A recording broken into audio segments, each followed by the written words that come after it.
The following program is a color feature presentation on the Hughes Sports Network. Bring it in, baby! Come on, Bobby, hit somebody! Hurry! Come on, let's go! Let's go! Get on the ball! Take him! Come on, now, get him back! We gotta have it back! Make it go! Make it go! That's what he said! All right, Hennessy! Take it in! Take it in! Well, time! Well, time!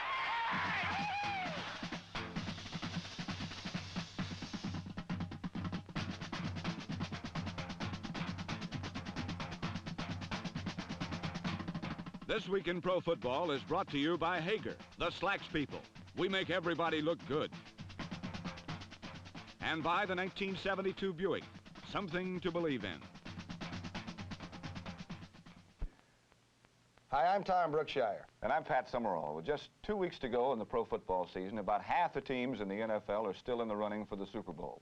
And the way things are going, it looks like for the next few weeks, we'll be needing a certified public accountant to get the playoff picture straightened out. You're right, Pat. It's really tough to figure out all the possible ways that things can change in the next 2 weeks. I guess we'll just have to wait and see what happens. But one thing for sure, the new two-conference, six-division setup really has us with suspense right up to the ever-loving wire. And it's not just that there are so many close races for first place and for the best second-place record, but last week alone, there were no less than 5 major upsets. 5. Let me see. That would be Houston over Pittsburgh, and that knocked the Steelers out of the race there. Philadelphia over Detroit. That was a staggering job. San Diego over Minnesota. Atlanta over Oakland. And the amazing New England Patriots over the Miami Dolphins. And the Dolphins had won 8 in a row. That was quite a week. We'll be back to show you those 5 upsets and all the best of last week's pro football action right after this brief message.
In Dallas last Saturday, the Cowboys beat the New York Jets 52-10 in a game that was closer on the scoreboard than it was on the field. For Dallas, it was their 5th straight victory, the longest current winning streak in the NFL, and it almost ensured a berth in the NFL divisional playoff for the Dallas Cowboys. Yes, Joe Namath was back, but so was his sore arm and a Jet defense in sore need of some luck to combat the highest scoring team in the pros. In the Cowboys' last game, rookie Isaac Thomas returned the opening kickoff 89 yards for a touchdown. On Saturday, he duplicated the heroics as he burned a 101-yard seam across the tartan turf.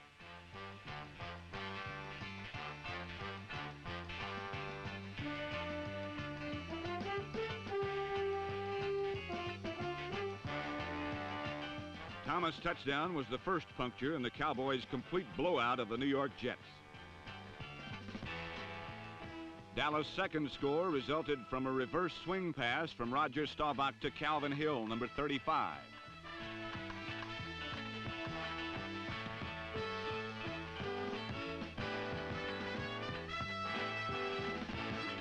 Joe Namath tried to find an alley in the Cowboys' zone, but instead found Herb Adderley, whose step set up Dallas' third score.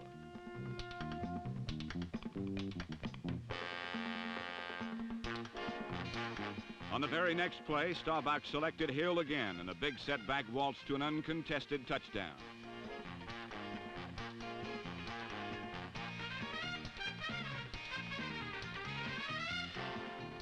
Leading 21-0 with 7 minutes still to play in the first quarter, the Cowboys special team converged on number 19, Chris Farasopoulos, and cut him in two. Dallas recovered the fumble to set up a fourth touchdown by Dwayne Thomas and a 28-0 advantage.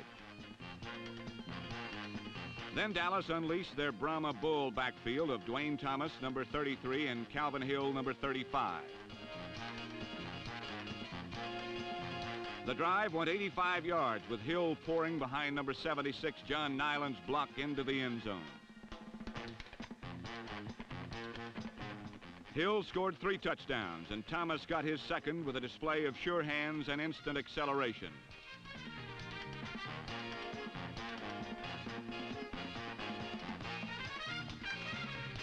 Craig Morton replaced Roger Staubach and lobbed a tight end screen to Mike Ditka, who reincarnated the Mike Ditka of the glory years with the Bears.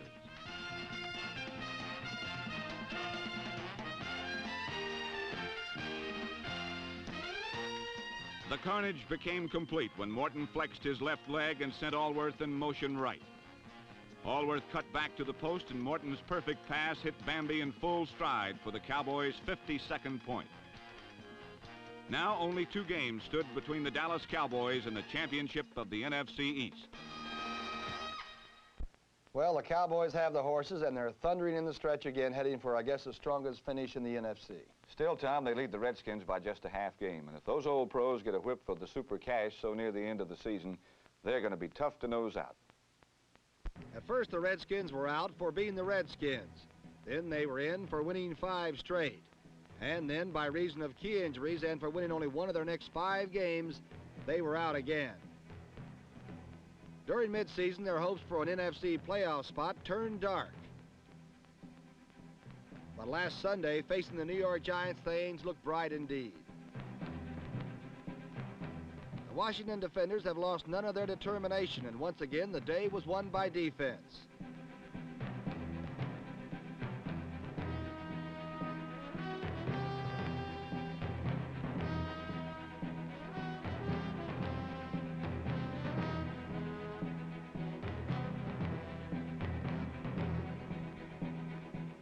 Giants managed only 7 points. That came when a punt was blocked by Pat Hughes and recovered in the end zone by Otto Brown.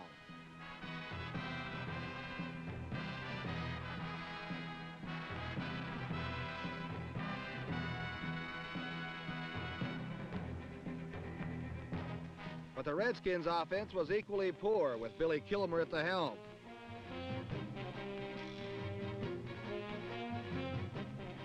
Washington managed only 4 pass completions for 35 total yards, and it was left to the defense to put the ball in scoring position. Fran Tarkenton was intercepted the first 3 times the Giants had the ball.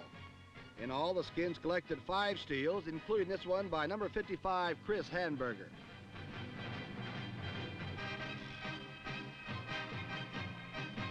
Following this interception, Larry Brown zipped 17 yards, making the first period score 13-0.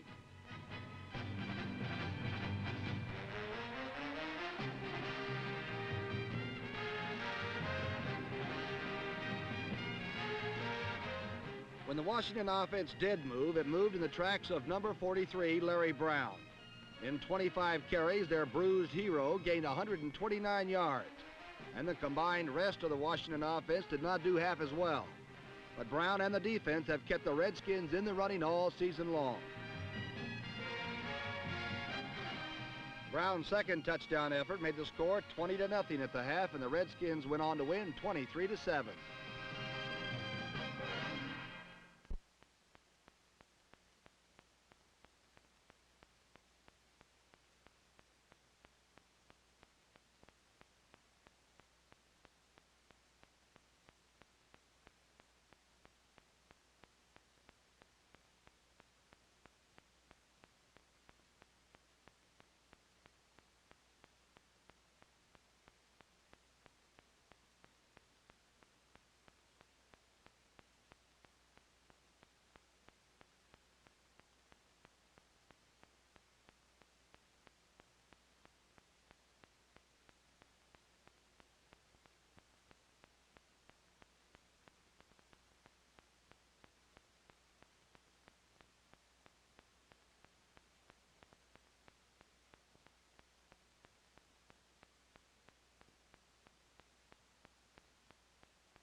Outstanding defensive games are usually played that way by design. But last Sunday in Denver, the Broncos and the Chicago Bears just couldn't help themselves. The Chicago Bears blasted into Mile High Stadium for a shootout with the Denver Broncos. And the game was not only out of sight, but out of hand as well. No team seemed able to convert the multitude of opportunities presented them. Floyd Little put Denver in great scoring position in the very first quarter.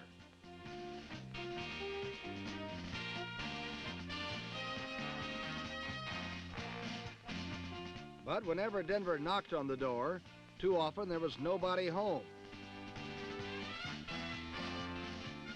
Or somebody home that Denver didn't want to see, as Charlie Ford intercepted 2 passes.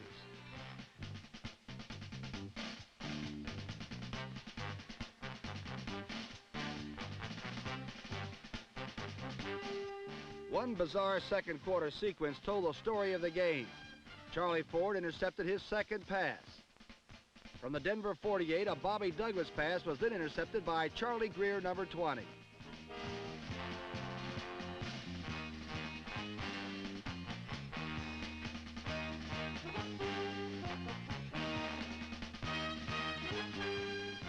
Not to appear overconfident, quarterback Steve Ramsey fumbled and Tony McGee recovered. But even after 3 successive turnovers, fate was still snickering. Bobby Douglas's touchdown run was called back for holding. And on the next play, linebacker Olin Underwood, number 50, intercepted to end the threat. For the rest of the game, Douglas spent most of his time perusing the Colorado sky as Denver trapped him 9 times.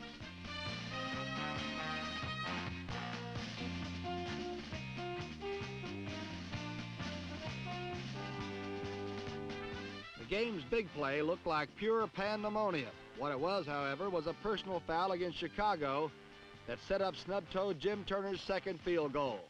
Denver had the last laugh. Denver 6, Chicago 3.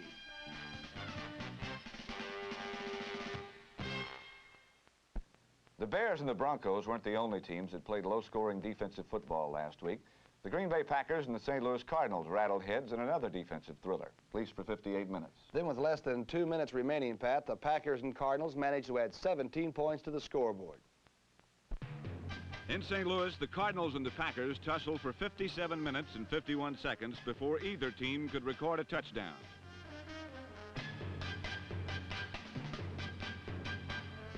Late in the fourth period, trailing 9-6, Scott Hunter turned the Packers goalward with this 23-yard play to Donnie Anderson. Subsequent short, tough runs by Anderson, Brockington, and Dave Hampton sustained the drive, and number 25, Dave Hampton, scored the game's first touchdown with 2:09 remaining, and the Pack led 13-9.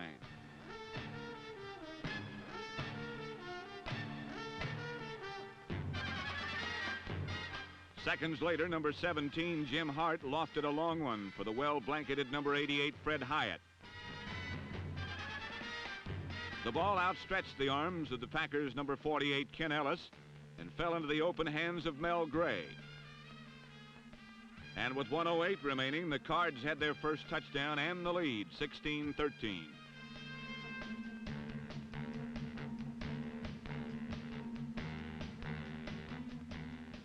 When Terry Miller recovered Dave Hampton's fumble of the ensuing kickoff, all appeared lost for the Pack.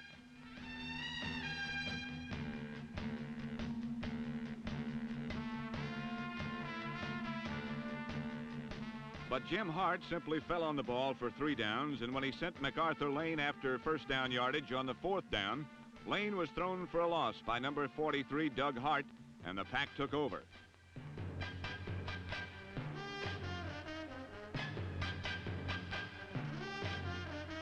Hunter spotted Donnie Anderson for a quick gainer, and then he hit number 84, Carroll Dale, inside the St. Louis 20 with just 3 seconds left.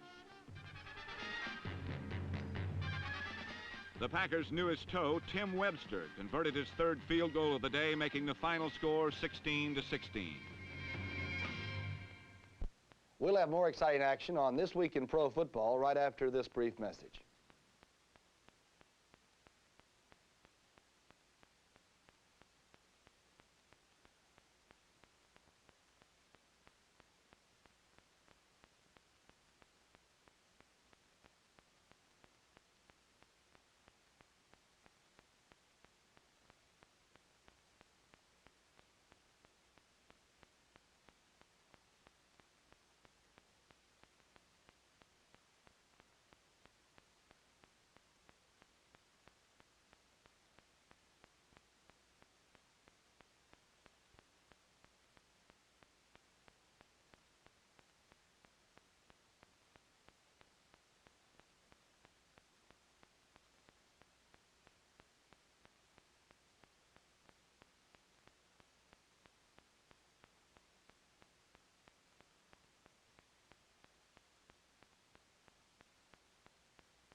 When the Pittsburgh Steelers traveled south to Houston last week, they were still within striking range of the first divisional title in their long history. And this despite the fact they had not won a game away from home all year. Houston seemed a likely place to finally break that streak.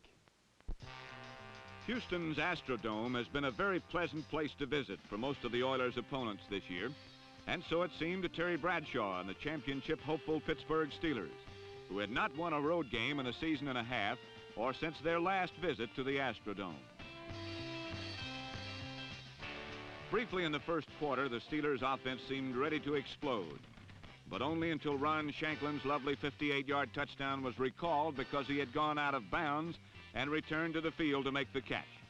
The rest of the day was misery for the Steelers. At one point, Bradshaw had 3 consecutive passes intercepted, setting up 3 consecutive Oilers scores. It had to be one of the Steelers' most humiliating days.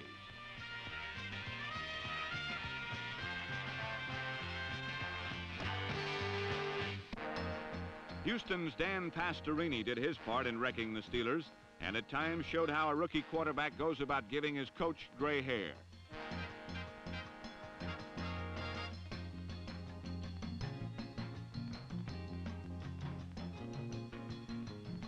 Pastorini accounted for the first Houston touchdown with a flip to tight end Alvin Reed.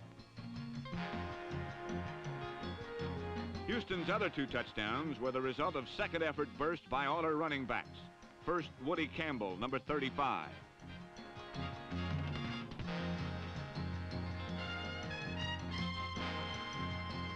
The scoring was finished by Robert Holmes, number 39, as the Oilers' second victory of the season buried Pittsburgh for this year and enabled Houston coach Ed Hughes to speak in terms of our finest hour.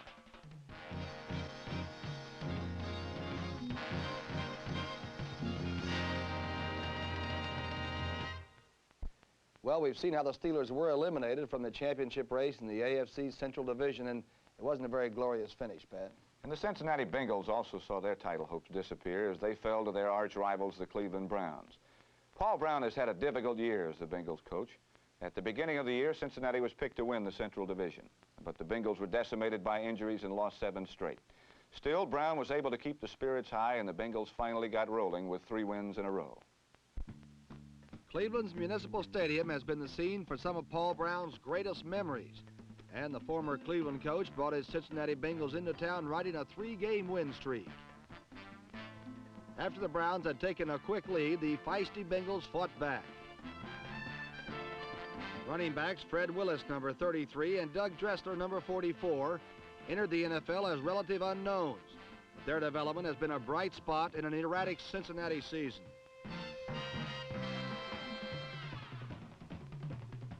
Another big Bengal surprise has been Stumpy Essex Johnson, number 19, a speed burner from Grambling.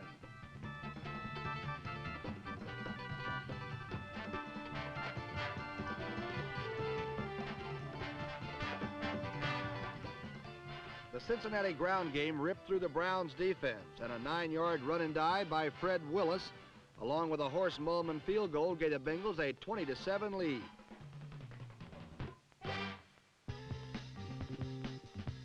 But Cleveland has a fairly awesome ground game of their own, featuring revitalized Leroy Kelly, number 44. Both Kelly and number 16 Bill Nelson have been bothered by injuries, but both players have shaken off their hurts to lead Cleveland's championship drive.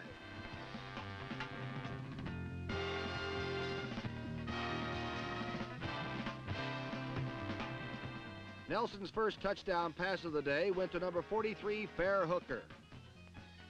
And his second scoring shot fell into the hands of Frank Pitts, number 25.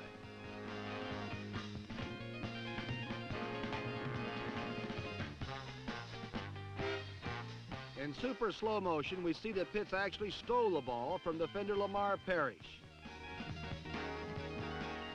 and waltzed in for the touchdown that put Cleveland back on top 21-20.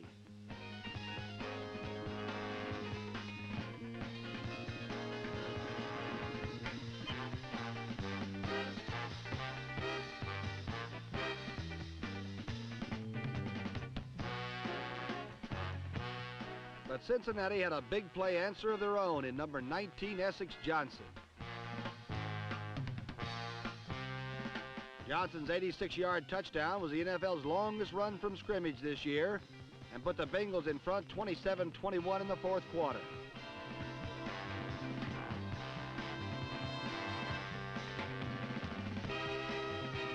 Cleveland inched closer on a field goal, but racked up big gains with the ground-eating strides of Mr. Clutch, 44 Leroy Kelly.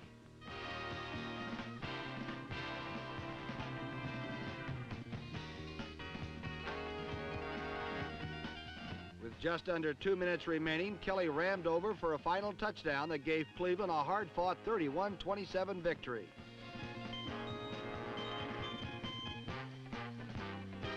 For Cincinnati, the defeat ended any playoff hopes, but the victory brought the Browns the championship of the AFC Central Division.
We'll be right back to This Week in Pro Football following station identification.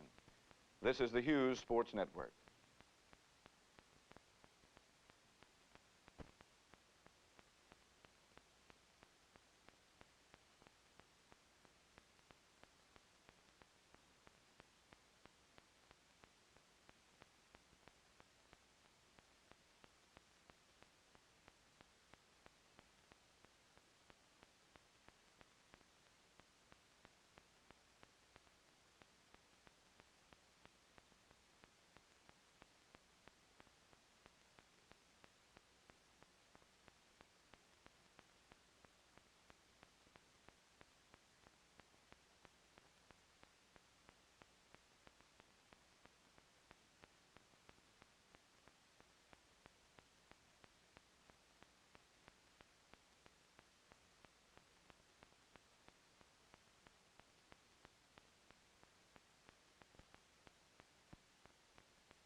In the second half of our show, we'll see 4 more big upsets, 2 of them in the NFC Central, where both Minnesota and Detroit were beaten by teams which were given slim or no chance to win. Another upset, Pat, we'll be looking at was the big one in New England, where Jimmy Plunkett and company seemed to be inspired by the red-hot Miami Dolphins and their 8-game winning streak. And the other upset we'll check into was the one in Atlanta, where Norm Van Brocklin's Falcons knocked the Raiders right out of first place. We'll also see how the Baltimore Colts shut out the Buffalo Bills for the 2nd time this year. By the way, that was the 3rd shutout of the year for the Colts and the 4th against the Bills. The poor Bills, their winning streak had to end sometime, I guess. We'll also take a look at the greatest individual rushing performance in pro football history, as Willie Ellison of the Los Angeles Rams personally ripped up the New Orleans Saints. Oh, I was out there. That was a great effort. And we'll also, in our feature, take a look, at an in-depth look, I should say, at the evolution of one of the most important parts of any modern pro offense, the tight end. We'll see that feature, and we'll have more exciting action on This Week in Pro Football right after this brief message.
1971 could mark the beginning of a new era in pro football.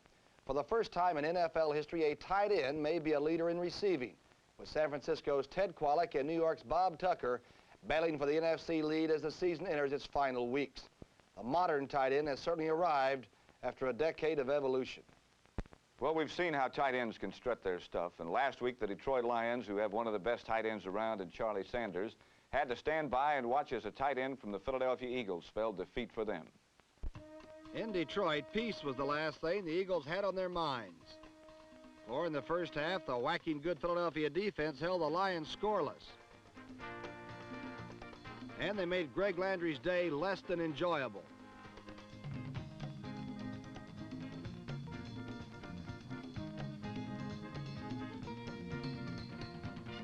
Meanwhile, the Eagles' off-knocked offense put up 16 first-half points.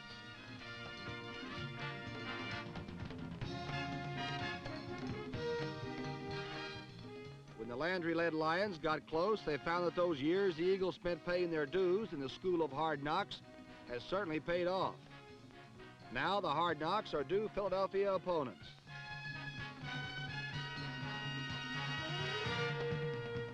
Detroit's most serious threat was shut down by number 28, Bill Bradley, whose league-leading 10th interception of the year set an Eagles club record.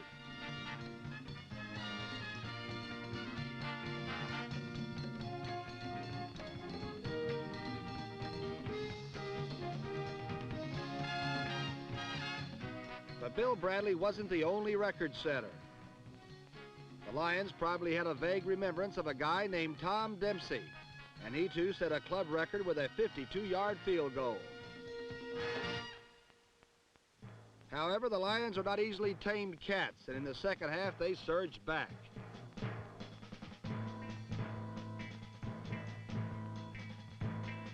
Greg Landry was, as they say, as hot as a pistol, and the pistol wasn't loaded with blanks.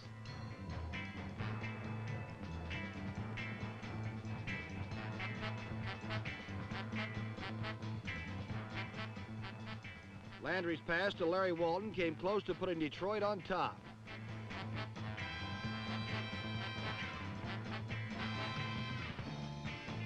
On the next play, the Lions did take the lead at 20-16, but it cost them the services of Landry, who suffered a concussion on his second score of the day.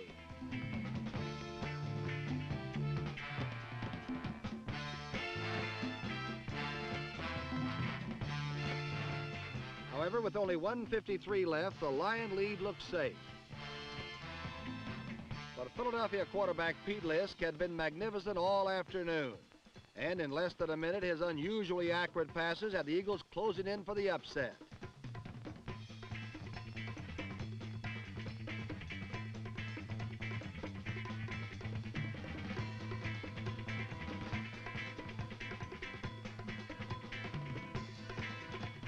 Then, with only 1:03 left, Lisk hit tight end Kent Kramer for the score. And the rapidly improving Eagles had another big one for Coach Eddie Kayat.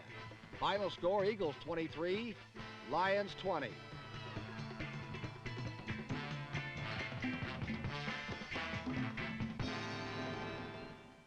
Philadelphia over Detroit. Is nothing sacred, Tom? Heavens. I hate to crush all your illusions, Pat, because I know you've been worrying about this one, but check this. The San Diego Chargers 30, the Minnesota Vikings 14. Sunny San Diego Stadium looked like the perfect place for a group of Midwest tourists named the Minnesota Vikings to sneak in a late fall vacation. The climate was right, and the Chargers were a peaceable lot, never known for inflicting much pain. So the Vikings looked to pick up a quick tan and an easy win before getting back to cold reality. But the reportedly docile Chargers turned out to be a bit peevish.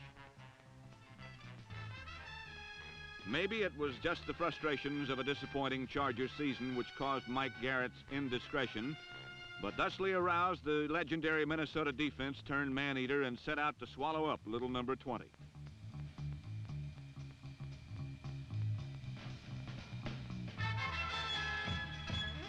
Some teams have a big play offense. The Vikings have number 81, Carl Eller, and the big play defense. But Minnesota has depended too much on their defense for too long, and it was inevitable that the odds would run out. Eller's run was nullified on a quick whistle, and the San Diego attack began to shift gears behind a little bolt of lightning just rescued from the purgatory of the Charger bench. Ex-Oiler Jerry Levias was back blazing. The Vikings were still hitting, but once ignited, the flash-fire Charger attack is difficult to douse, as John Hadel went to Gary Garrison for the score. For their part, number 19, Bob Lee, and the Minnesota offense plodded along true to form and came up with its quota of 2 short touchdown plunges. But today it was not enough, as Levias reenacted the Kansas City Super Bowl reverse, and again it was the quick-reacting Carl Eller who was caught.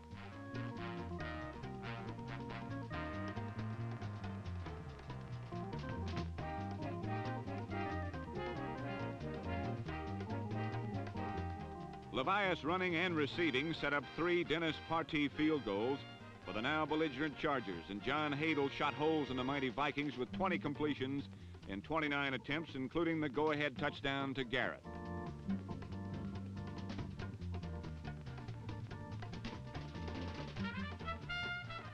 With less than a quarter to go and trailing 17-14, Minnesota would now have to do an unfamiliar thing: win with offense. It was time for drastic measures. In came Norm Snead, out came Lee. Snead had shredded the Chargers 34-7 with his passing during preseason, but now it was too late in the day for all that.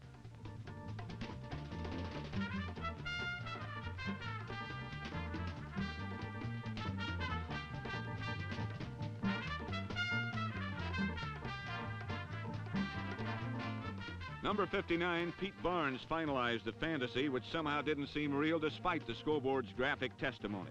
Yes, the Purple People Eaters were whipped for real, and you can bet it'll be a long time before they try to sneak in a sunny late fall vacation again.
In Baltimore's Memorial Stadium last Sunday, the NFL's shortest winning streak came to an end.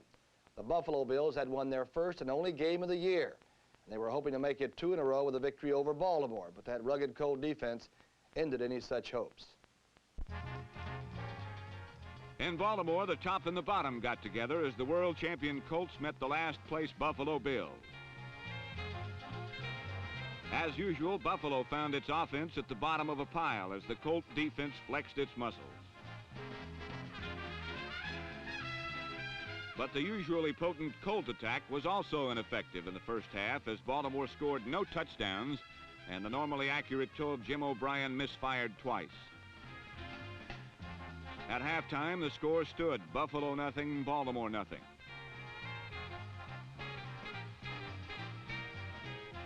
In the second half, the Colts began to gallop as number 19, John Unitas, unlimbered his passing arm.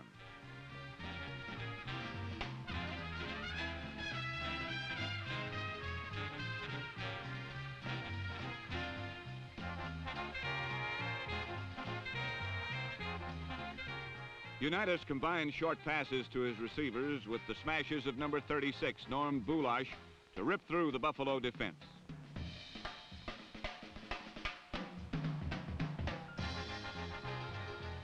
Bulash scored the first Colt touchdown on a 1-yard dive, and then number 27, wide receiver Ray Perkins, provided a living example of the term glue-fingered receiver as he caught John Unitas' first touchdown pass of the year.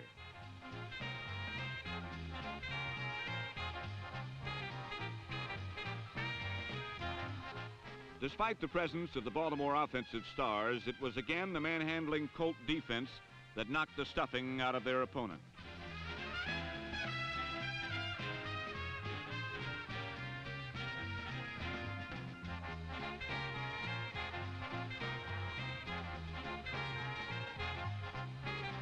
Although this fight resulted in the ejection of Buffalo's Donnie Green and Baltimore's Ted Hendricks and Mike Curtis, it provided the emotional stimulus for the final Colt score.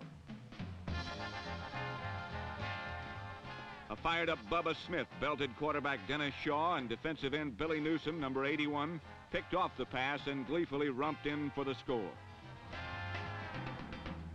It's supposed to be illegal to slaughter buffalo, but evidently that law doesn't hold true in the NFL. Final score, Baltimore 24, Buffalo nothing.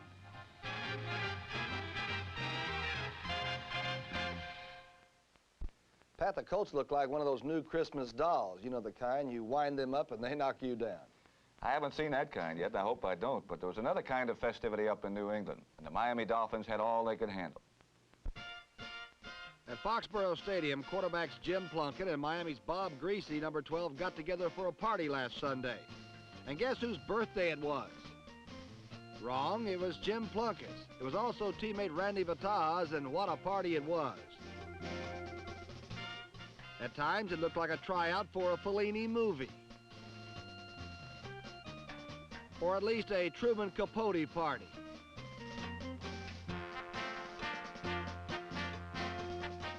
In any case, Plunkett and Vataha celebrated by leading the Patriots to a stunning upset. Plunkett stunned the Dolphins with 17 points in the first quarter.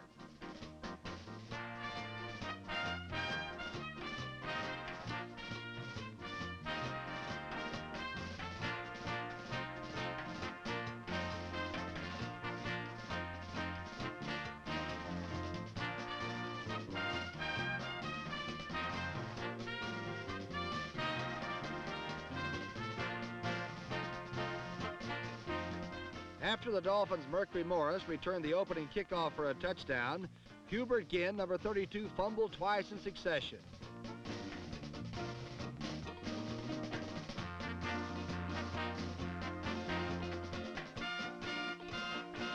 Both times the Patriots scored, once by Vataha and once by Jim Nance, number 35.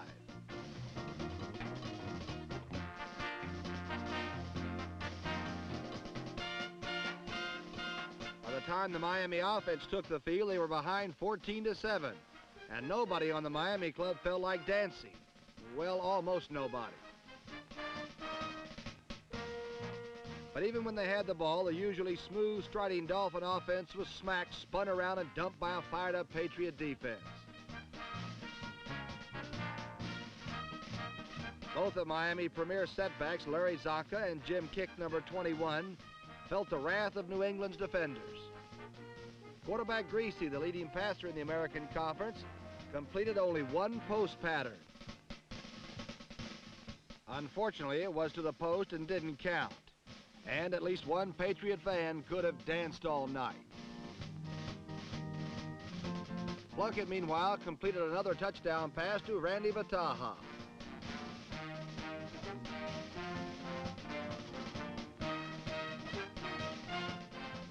Charlie Gogolak kicked a pair of field goals as the Patriots offense ran up 27 points against one of the best teams in football. The final 7 were scored by the defense that had played so well all day.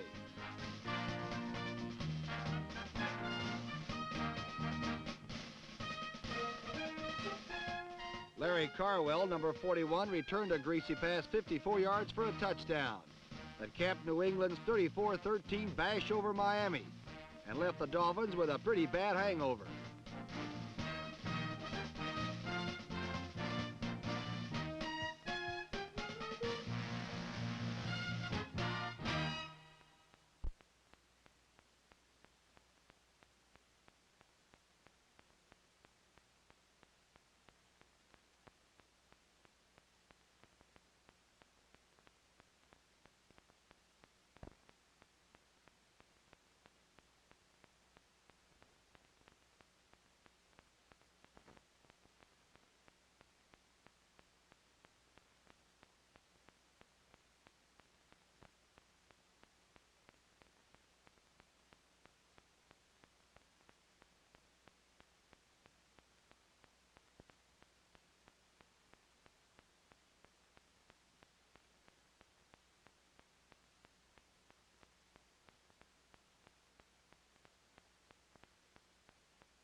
11 weeks ago in the season's opener, the Los Angeles Rams were swept up by the lowly New Orleans Saints, and people began snickering about Tommy Prothro and his collegiate tactics. But last week, when Los Angeles invited New Orleans into the Coliseum for a rematch, all the laughter stopped. Normally blasé Los Angeles sports fans flocked to the Coliseum last week for a look at one of the finest young running backs in the league. Number 35, Yolanda Pivot, did not disappoint. The Phantom Flyer of the San Bernardino Bra Burners ripped off several broken field beauties, displaying all the elusiveness which has made her a superstar in the angry Women's Liberation Football League. Yolanda finally got her flag fleeced, and it was time for the LA Rams to take the field with their candidate for best runner in town, number 33, Willie Ellison. On the third play from scrimmage, Ellison beat a New Orleans Saints blitz, and behind number 65, Tom Mack displayed a pretty fair broken field style of his own.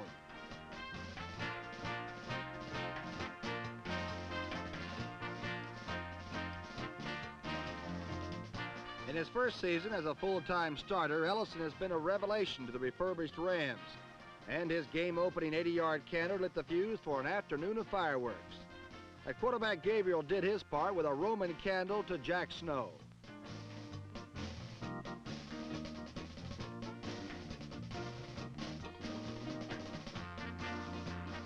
Last year, the Ram passing game began and ended with Snow, and now Gabriel can look to the other side and find nifty Lance Rinsel, number 13. The running game is also well-rounded. Number 38, Larry Smith, continued the Los Angeles light show with a hard-edge slant into the end zone.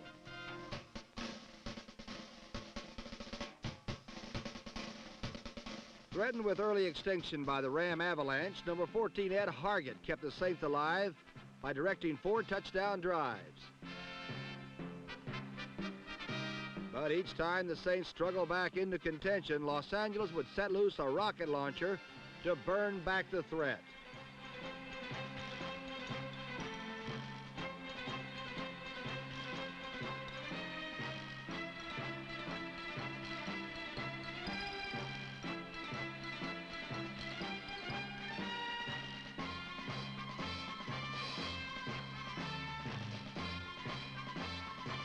The Roadrunner, Travis Williams, scorched 105 yards to add another prong to the LA pitchfork, and the defense was called upon for the final putdown.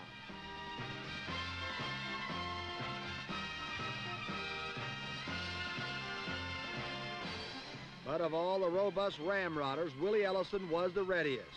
The 5-year pro from Texas Southern ran for more yards in one game than any man in the history of the National Football League. 247 yards to be exact. In the end, the Saints were obliterated 45-28. Los Angeles took over first place in the NFC West, and Willie Ellison had proved himself the finest day of running in pro history. So what if Yolanda Pivot isn't the best running back in town? She has a few other things to fall back on when she leaves the field. That race in the NFC West has turned out to be the hottest one of all. In fact, it's the only division with 3 teams still in the running. Now, help me with my math, Pat. I have a little trouble with that. First, there's the LA Rams. The Los Angeles team now leads San Francisco by half a game. Right. Then San Francisco leads Atlanta by half a game. And believe it or not, the Dutchman's Falcons can still win it all, especially after the way they welcomed the Oakland Raiders last week. In Atlanta last week, the Falcons welcomed the Oakland Raiders with their own newly developed variety of Southern hospitality.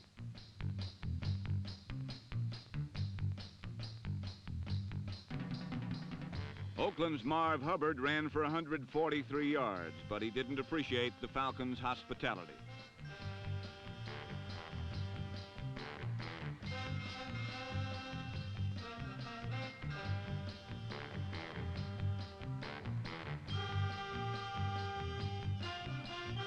It was the kind of day when every game was a tough game.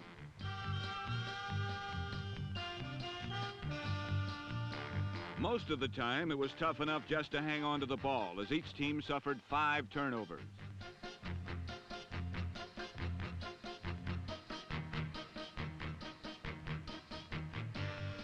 Only once could the high-powered Raiders cross the Atlanta goal, when Darryl LaMonica threw to league-leading receiver Fred Biletnikoff in the end zone.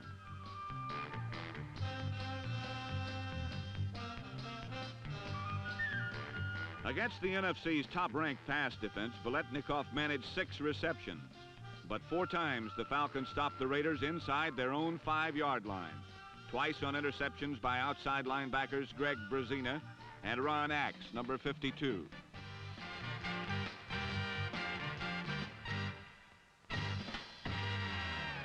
Certain Falcon rookies wear X's on their helmets because they are part of what has become known in Atlanta as the Falcons' Brand X draft. One of these rookies is cornerback Tom Hayes, number 27.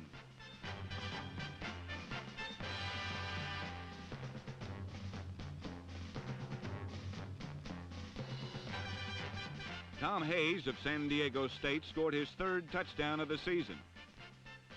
Bill Bell, the rookie kicker from Kansas, kicked a 41-yard field goal, the longest of his young career.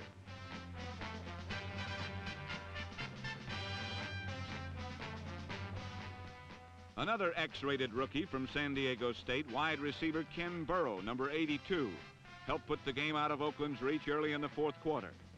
Quarterback Bob Berry sent everybody sweeping left, hid the ball on his hip, then delivered to Burrow crossing right for 47 yards.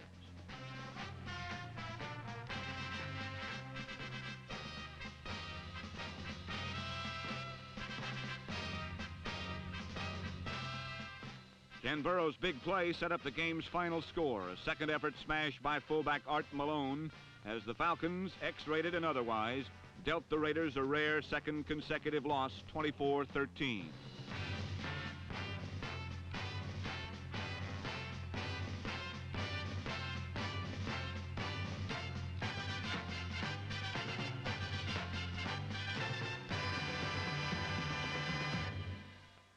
Atlanta over Oakland. Boy, I'm not sure even I would have picked that one. Pat, if you're going to make a move, though, on these selections, you've got to do it now. You're running out of time. I'm 15-9, and you're 10-14. I may be out of time already. 3 big ones, though, huh? But anyway, whatever you pick, I'm going to have to pick the opposite if I'm going to catch you. So let's take a look. Well, I'm going to go with the Atlanta Falcons beating the San Francisco 49ers. So that means I've got the 49ers and Dick Nolan's team. They've still got a shot, so that's okay with me. How about the big AFC battle, Oakland at Kansas City? I'm going to go with the Super Chiefs.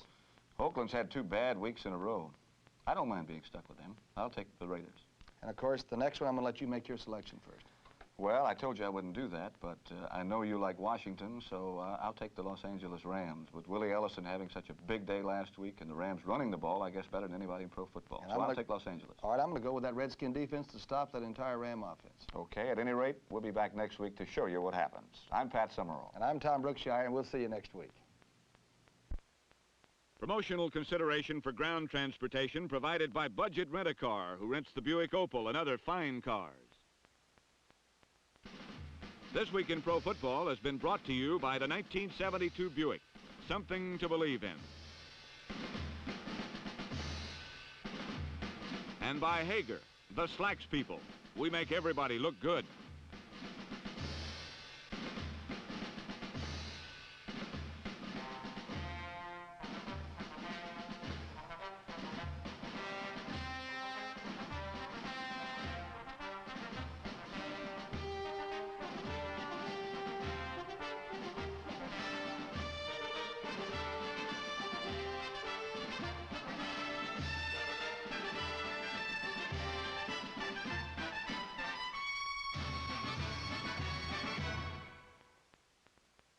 This program has been a color feature presentation on the Hughes Sports Network.